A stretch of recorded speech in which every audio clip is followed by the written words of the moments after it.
I'm Sean, I'm Abdi. and this is Canis Canum Edit. The point of this podcast is to discuss philosophy and quotes from great philosophers such as Socrates, Rene Descartes, and Niccolo Machiavelli. So, the first quote we'll be looking at is, if God did not exist, it would be necessary to invent him. By... Why? Skip. Why? I don't know, talk about religion. Religion shouldn't be something we avoid, Abdi. It should be something that's openly discussed. I know, my intellect cannot compare to your one when it's Fair about religion. enough. Okay, then we'll change it. How about this by Aristotle? We are what we repeatedly do. Excellence, then, is not an act, but a habit. To you, what does that mean? Excellent is not something we can repeat, is that what you said? No, excellence is something you repeat.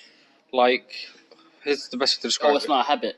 It is a habit. Like, you become, like, what you do. Like, we are Oh, like biting your nose is a habit, so if being how? I don't like, say if you do, like, say if you repeatedly do works of charity, you would then become a charitable man, wouldn't you? I guess. Stuff like that. So, what are your thoughts on that? Well, it makes a lot of sense now, I guess. That's true, I am pretty good at explaining stuff. Garbage. Shut up. Okay. How about, God is not willing to do everything, and thus take away our free will, and that share of glory which belongs to us, by Niccolo Machiavelli. So God's not willing to do anything, but he took away our free will. No, yeah. But I don't get that. Didn't God give us free will to test us? Some religions would say to test us. Some religions would say to make our own choices in life. The same thing, really. But at least what I can gather from this quote is, by God not doing like anything, or at least rather God not doing everything, humans cannot react accordingly to God. At least that's what I think it is. Didn't Christianity say God made us? He made us in His image, and we're not meant to be perfect and pure. So would God really leave us then? So I've heard that for a fair amount of time. If we were made in God's image, and wouldn't that kind of mean that God's just as bad as us? If you take the worst of society, then you're trying to say God's the serial killer. Okay, maybe. I guess he'd be both sides of the extreme, as in. Well, actually, yeah, I would say he's a serial killer. I can't remember what specific. Like, it's in the Old Testament. I can't remember what specific chapter, but God does kill most of the world, causing a fair few genocides, which would make him the worst murderer humanity's ever seen. But he did get. At the same time, he did make us. Wouldn't you? When you make something, don't you have what's it called, the choice of destroying it or leaving it be? That is true, but in the end, it comes down to like, do you have the right? Because this thing, while you do create it, it's become something by itself. Like I wouldn't really say you have ownership at that point, because when God created us, we were mere children stumbling around. Now we can travel vast countries in great big metal flying machines. We've changed significantly. I wouldn't say we're the same product that God created.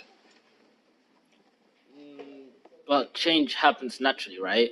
That's true, yes. It's not like he designed us to just be able to change, or maybe he did.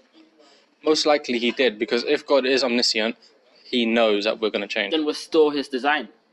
If he allowed us to change, then we're still part of his design. Not necessarily. It could be he knew we were going to change, but decided to just go, sure, why not? I'll let them become who they are. So if it was a natural change, he would have to leave us be. But if it was a change by his design, then he could do whatever he wants still. That's true, yeah. Next quote, I guess. Yeah, that was quite fun, that one, actually. Stop looking for God in the quotes. Okay. How about this one? I think, therefore I am. Was that really on there? Yeah, it's on the other side. Wasn't that applied to show us that we're not machines?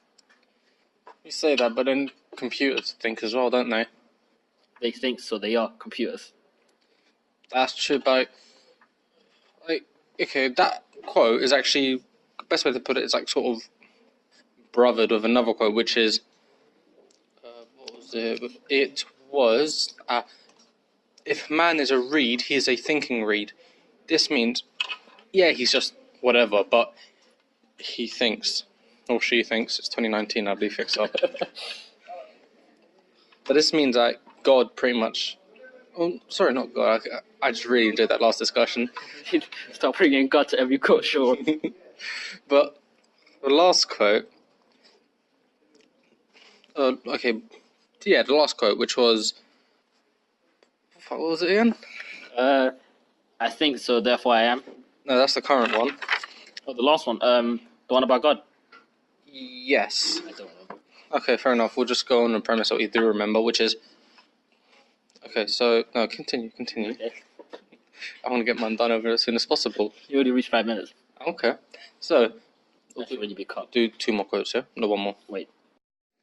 So I think, therefore, I am. To me personally, that means the reason why humans are humans is because they think. They are, in act, thinkers. As in, like, I hunt, therefore I am. So, Hunter. but that you can apply that to any other creature. They hunt to survive. They sleep to have energy to hunt. Basically, the whole cycle is to basically hunt. That's Sleep, true. eat, repeat. But can you name a creature out in the And wild? then spawn. Of course, yeah. And respawn. But can you name a creature in the wild that actively thinks about what it does each day? I don't think so. Sharks, maybe? Actually, why sharks? Oh wait, I don't know. I guess there's no. Do sharks have a predator? I think other sharks. A bigger shark eats a smaller shark. Pretty much, yeah.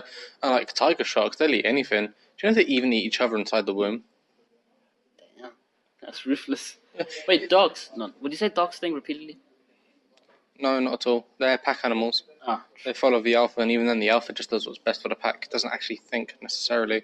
I get no, because thinking for the pack is technically thinking for yourself because you have to think for the pack. The pack doesn't tell you what they want. While that's true, in the end, what's more important, the alpha or the pack? I guess that'd be this. Well, technically, actually, not even technically the pack. There would be no alpha without a pack. That's true, but without an alpha, there's still a pack.